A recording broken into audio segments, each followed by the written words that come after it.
Guys എന്തൊക്കെയുണ്ട്, ഇന്നൊരു ഞായറാഴ്ചയായിരുന്നു. അപ്പം ഞായറാഴ്ച എന്ന് പറഞ്ഞു കഴിഞ്ഞാൽ വേറെ ഇന്ന് ഓഫായിരുന്നു. ഒരു ഓഫിൻ്റെ ദിവസം നമുക്ക് വീടിൻ്റെ വെളിയിൽ എവിടെയെങ്കിലും പോയില്ലെങ്കിൽ ഉറക്കം വരുന്നില്ല. അപ്പം അങ്ങനെ ഇരുന്നപ്പോഴത്തേക്കും ജെറിബായി വന്നു കേട്ടോ. ജെറിബായി വന്നു കഴിഞ്ഞാൽ പിന്നെ ഞങ്ങൾ രണ്ടുപേരും കൂടി ബൈക്കും എടുത്തുകൊണ്ട് ഇങ്ങോട്ട് ഇറങ്ങി. ഇതെന്ന് പറഞ്ഞു കഴിഞ്ഞാൽ സ്റ്റോണി പോയിന്റ് എന്ന് പറഞ്ഞിട്ടുള്ള ഒരു സ്ഥലമാണ്. സ്റ്റോണി പോയിന്റ് ഇവിടുത്തെ കാഴ്ചയൊക്കെ കാണിച്ചാലോ.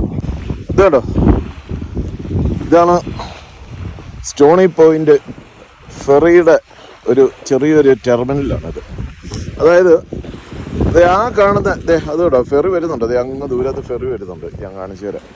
അപ്പം ആ കാണുന്നതെന്ന് പറഞ്ഞു കഴിഞ്ഞാൽ ഫ്രഞ്ച് ഐലൻഡ് എന്ന് പറഞ്ഞിട്ടുള്ള ഒരു ഐലൻഡാണ്. ആ കാണുന്നത് ഇത് കേട്ടോ, മെൽബൺ അടുത്തുള്ള ഈ ഫിലിപ്പ് ഐലൻഡ് എന്നൊക്കെ പറയും. ഫിലിപ്പ് ഐലൻഡ് അങ്ങ് ദൂരെ കാണാം. ആ ഫിലിപ്പ് ഐലൻഡിൻ്റെ ഈ ഒരു കരയുടെ ഇടയ്ക്കുള്ള ഒരു നമ്മുടെ നാട്ടിൽ കോട്ടയത്തുള്ള പാതിരാമണലൊക്കെ പോലെ, പക്ഷെ പാതിരാമണലിനേക്കാളും ഒത്തിരി വലുതാണ്. എനിക്ക് തോന്നുന്നു അവിടെ ഏതാണ്ട് 10-20 വീട്ടുകാരെ അതിനകത്ത് താമസിക്കുന്നുള്ളൂ ഈ ഫ്രഞ്ച് ഐലൻഡിൽ. അവർക്ക് അവിടെ കടയോ കാര്യങ്ങളോ അങ്ങനെയൊന്നുമില്ല. പക്ഷെ അങ്ങോട്ട് പോകുന്നത് ഇതുപോലെ ഒരു കൊച്ചു ഫെറിയിലാണ്. ഈ ഫെറി പല സ്ഥലത്തുനിന്ന് ഈ ഫെറി ഉണ്ട്. അതായത് ഇപ്പോൾ ഈ സൈഡിൽ നിന്ന് ഈ സ്റ്റോണി പോയിന്റിൽ നിന്നാണ് കൗസ് എന്ന് പറഞ്ഞിട്ടൊരു സ്ഥലമുണ്ട്. അവിടെ ചെന്ന് കഴിഞ്ഞാൽ അവിടുന്ന് ഫെറി ഉണ്ട്. അത് ഈ ഫെറി തന്നെ. ഇതിങ്ങനെ ഇവിടെ ആളെ ഇറക്കി അങ്ങനെ സൈഡിൽ പോയിട്ട് അപ്പുറത്ത് പോയി അങ്ങനെ വരുന്ന ഒരു ഫെറി സർവീസാണ് ഇവിടെ ഉള്ളത്. അപ്പോൾ ഇതാണ് ഫ്രഞ്ച് ഐലൻഡ് സ്റ്റോണി പോയിന്റ്. അതാ വെസ്റ്റേൺ പോർട്ട് ഫെറീസ് എന്നാണ്. അവിടെ അതിൻ്റെ ടിക്കറ്റൊക്കെ എടുക്കുന്നതെന്ന് തോന്നുന്നു. അവിടെ ആൾക്കാരൊക്കെ നിൽപ്പുണ്ട്. എനിക്ക് തോന്നുന്നു അവിടെ ആയിരിക്കും അത് അവിടെ വന്ന് അടുക്കുന്നത്. നോക്കാം. ഇതല്ല ഇവിടെ എഴുതിയിട്ടുണ്ട്. ഇതാണ് Stony point French island Philip island ferry എന്നും പറഞ്ഞുകൊണ്ട്. അതായത് നമ്മളിവിടെയാണ്. ഇവിടുന്ന് അത് ടാങ്കർട്ടൺ ജെട്ടി ഇതാണ് ഫ്രഞ്ച് ഐലൻഡ്. പിന്നെ അവിടുന്ന് നേരെ കൗസി വരും. അത് കഴിഞ്ഞിട്ട് അത് തിരിച്ചു ഇവിടെ വരും. ഇങ്ങനെ ഈ ത്രികോണ ആകൃതിയിലാണ് ഇവനിങ്ങനെ പൊയ്ക്കൊണ്ടിരിക്കുന്നത്. അപ്പോൾ അതിൻ്റെ ടൈമിങ്ങും കാര്യങ്ങളെല്ലാം ഇവിടെ ഇങ്ങനെ എഴുതി വെച്ചിട്ടുണ്ട്. നമുക്ക് ചുമ്മാ ഈ ഫ്രഞ്ച് ഐലൻഡിൽ പോയി കഴിഞ്ഞാൽ അവിടെ ഞാൻ പറഞ്ഞ വേറെ പ്രത്യേകിച്ചൊന്നുമില്ല. എന്നാലും ഇങ്ങനെ നടക്കാനും ഇതാണോ അതിൻ്റെ ഇതുപോലെയുള്ള പൂക്കൾ, പിന്നെ ഒത്തിരി കോവാലയുണ്ട്. ഞാൻ ഒരിക്കൽ പോയിട്ടുണ്ട് അവിടെ. കോവാലേനെയൊക്കെ കാണാൻ പറ്റും. അങ്ങനെയൊക്കെയുള്ള ഒരു സ്ഥലമാണ് ഫ്രഞ്ച് ഐലൻഡ്. കേട്ടോ, ഫെറി എടുക്കുന്നുണ്ട്. ഇത് അവർ ഈ ഷോപ്പിങ്ങിൻ്റെ കാര്യങ്ങളെല്ലാം വരുന്നത് എന്ന് പറഞ്ഞാൽ ഒന്നിലെ കൗസി പോവും, അല്ലെന്നുണ്ടെങ്കിൽ ഈ പറഞ്ഞ സ്റ്റോണി പോയിന്റ്. ഈ സ്റ്റോണി പോയിന്റ് എന്ന് പറഞ്ഞു കഴിഞ്ഞാൽ ഇവിടെ ഹേസ്റ്റിങ്സ് എന്ന് പറഞ്ഞിട്ടൊരു സ്ഥലമുണ്ട്. ആ ഹേസ്റ്റിങ്സിൻ്റെ തൊട്ടടുത്തായിട്ടാണ് സ്റ്റോണി പോയിന്റ് വരുന്നത്. ചെറിയൊരു ഫെറിയാണ്, അത്ര വലുതൊന്നുമില്ല. ആ ഫെറിയിൽ നിന്ന് ഇറങ്ങി വന്നവരാണ്. അവിടെ കുറച്ച് പേര് നിൽപ്പുണ്ടായിരുന്നു. അവരെല്ലാവരും അത് കയറി കഴിഞ്ഞു. ഇനിയിപ്പം വലിയ താമസമില്ലാതെ അത് ഇവിടുന്ന് പോകും. അപ്പോൾ അതൊക്കെയാണ് സ്റ്റോണി പോയിന്റിലെ കാഴ്ചകൾ. നമ്മൾ വണ്ടി അവിടെ ഇട്ടേക്കുന്നത്. ഇത് പണ്ട് ഇവിടെ ഈ മെൽബണിലുള്ള പോലെ തന്നെ ചെറിയൊരു പോർട്ടായിരുന്നു. ഇപ്പോൾ ഈ ഒരു സ്ഥലത്തിന് മൊത്തത്തിൽ പറയുന്നതെന്ന് പറഞ്ഞു കഴിഞ്ഞാൽ വെസ്റ്റേൺ പോർട്ട് എന്നാണ് ഇതിൻ്റെ ഒരു പേര് തന്നെ, വെസ്റ്റേൺ പോർട്ട് ഹൈവേ എന്നൊക്കെ പറഞ്ഞ്. അപ്പോൾ ഇവിടെ ഈ പോർട്ട് വീണ്ടും രണ്ടാമത് സജീവമാക്കാനുള്ള പരിപാടികളുണ്ടെന്നാണ് കേൾക്കുന്നത്. കാരണം മെൽബൺ സിറ്റിയിലുള്ള പോർട്ടിൽ ഭയങ്കര ട്രാഫിക് കൂടിയതുകൊണ്ട് കപ്പലുകൾ വേറൊരു പോർട്ടായിട്ട് ഇവിടെ വികസിപ്പിക്കാനുള്ള ഒരു പദ്ധതി ഗവൺമെൻറ് ചെയ്യുന്നുണ്ടെന്നാണ് കേൾക്കാൻ സാധിച്ചത്.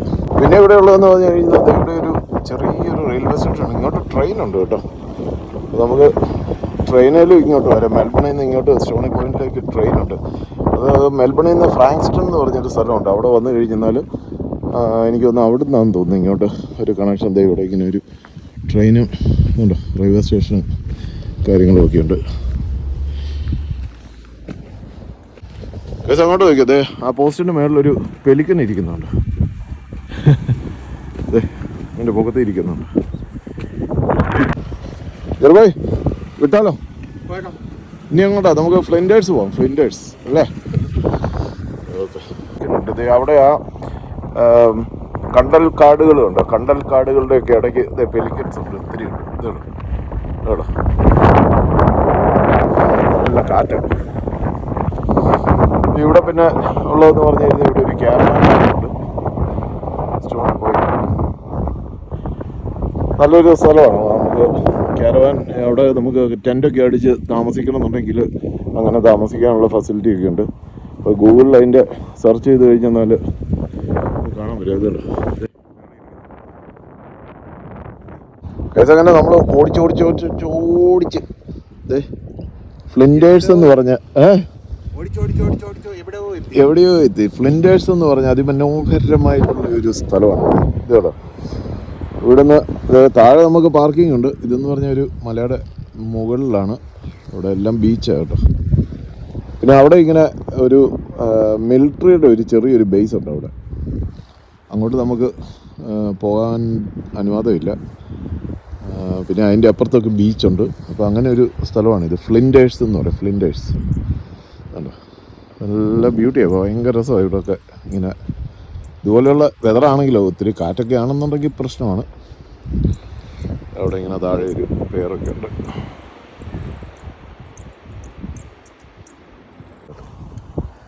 കൈസപ്പം എന്താ നമ്മളിത് ഫ്ലിൻഡേഴ്സിൽ നിന്ന് ഇങ്ങോട്ട് നേരെ വിട്ട് ആർദർ സീറ്റ് എന്ന് പറഞ്ഞിട്ടുള്ളൊരു ആർദർ എന്ന് പറഞ്ഞിട്ടൊരു അപ്പാപ്പനെ ഇവിടെ അങ്ങോട്ട് വന്ന് കുത്തിയിരുന്നതിന് ആർദർ സീറ്റ്. അപ്പോൾ ഇതെന്ന് പറഞ്ഞു കഴിഞ്ഞാൽ ഒരു മലമുകളാണ്. അപ്പോൾ ഇവിടെ ഇങ്ങനെ ഈഗിൾ എന്ന് പറഞ്ഞിട്ടുള്ള പേരിൽ ഒരു കേബിൾ കാറിൻ്റെ ഒരു പരിപാടിയുണ്ട്. അധികം ദൂരമൊന്നുമില്ല. അതേ അവിടെ താഴെ കാണാം നമുക്ക് അതിൻ്റെ അവിടുത്തെ താഴത്തെ സ്റ്റേഷൻ.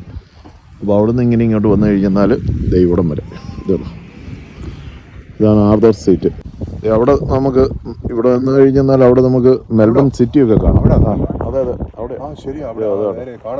കാണാം. അതിങ്ങനെ നല്ല ക്ലിയർ സ്കൈ ആണെന്നുണ്ടെങ്കിൽ കറക്റ്റായിട്ട് കാണാം. അല്ലെന്നുണ്ടെങ്കിൽ ഇതേ നമുക്കൊരു പൊട്ട് പോലെ പില്ലർ പോലെ ഇങ്ങനെ കാണാം അവിടെ. Melbourne city. അപ്പോൾ ഇതൊരു അടിപൊളി സ്ഥലമാണ്. ഇവിടെ നിന്നുള്ള വ്യൂ എന്ന് പറഞ്ഞു കഴിഞ്ഞാൽ കിടുക്കാച്ചി വ്യൂ ആണ്. ഈ മരങ്ങളും കൂടി ഇവിടുന്ന് വെട്ടിക്കളയണമായിരുന്നു അല്ലേ. ഇത്ര മരങ്ങളും കൂടി വെട്ടിക്കളയുമായിരുന്നെങ്കിൽ ഇവിടെ നിന്നുള്ള വ്യൂ പൊളിയായിരുന്നു. അത് ഇവിടെ ഗവൺമെൻറ് മരം തൊടാൻ സമ്മതിക്കുമല്ലോ. എന്താന്ന് പറഞ്ഞാൽ ഇവിടെ തൊടാൻ സമ്മതിക്കത്തില്ല. അതെ അതെ അതെ അതെ. വ്യൂ കാണാനായിട്ട് നിങ്ങൾ വേറെ എവിടെയെങ്കിലും നമുക്ക് ഇങ്ങോട്ട് വരണ്ടെന്ന് പറയും. നമുക്ക് ഒരു കാര്യം ചെയ്താലോ, താഴെ ഒരു മറ്റേ ലുക്കൗട്ടില്ല, അവിടെ പോയി ഒന്ന് നിർത്താം. അവിടെ നിന്നുള്ള വ്യൂ പൊളിയായിരിക്കും. നമ്മൾ ആർദർ സീറ്റിൽ നിന്ന് നേരെ താഴേക്ക് വന്നത് ഇതാണ് ഞാൻ പറഞ്ഞ ലുക്കൗട്ട്, മൊറൈസ് ലുക്കൗട്ട് എന്ന് പറയും.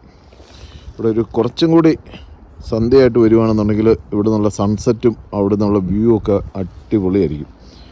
ഇതല്ലോ, ഇതാണ് ഇവിടെ നിന്നുള്ള വ്യൂ. ഭയങ്കര രസമല്ലേ. ഇതേ താഴെ ആ വെള്ളത്തിൻ്റെ ഒരു കളറ് നോക്കി. ഇത് കണ്ടോ, പല കളറുള്ളത് നോക്കി കേട്ടോ, അടിപൊളി.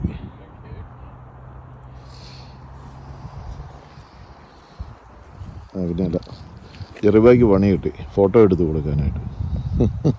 ജെറിബായ് നമ്മളെ പോലെ തന്നെ പ്രാന്തമുള്ള വേറൊരുത്തനാ കേട്ടോ അത്. അവൻ ഈ മല മുഴുവൻ ഓടി കയറുക. ഞങ്ങളെക്കാളും മൂത്ത ടീമാണ്. അവൻ ഈ മല മുഴുവൻ ഓടി കയറുക. അവനോട് ഫോട്ടോ എടുക്കാൻ. അതെ അതെ, അവൻ അവിടെ നിന്ന് ഓടി ഇങ്ങോട്ട് വന്നിട്ട് ഇവിടെ വന്നിട്ട് ഒരു ഫോട്ടോ എടുത്തു. ഫോട്ടോ എടുക്കുമ്പോൾ തന്നെ പുള്ളി നിൽക്കുന്നില്ല. എന്നിട്ട് പുള്ളി ഓടി ആ മലയുടെ മേളിലേക്ക് കയറുകയാണ്. അയ്യോ, സായിപ്പ് എക്സസൈസ് ചെയ്യുന്ന രീതിയൊക്കെ കണ്ടു കഴിഞ്ഞാൽ ഭയങ്കര രസമാണ്. അപ്പം നിങ്ങളും ഇതുപോലെ ഓഫുള്ള ദിവസമൊക്കെ ബൈക്കുള്ളവർ ബൈക്കിൽ, കാറുള്ളവർ കാറിലൊക്കെ കറങ്ങാൻ പോകണം കേട്ടോ. ഇതൊക്കെയാണ് ഒരു സന്തോഷം.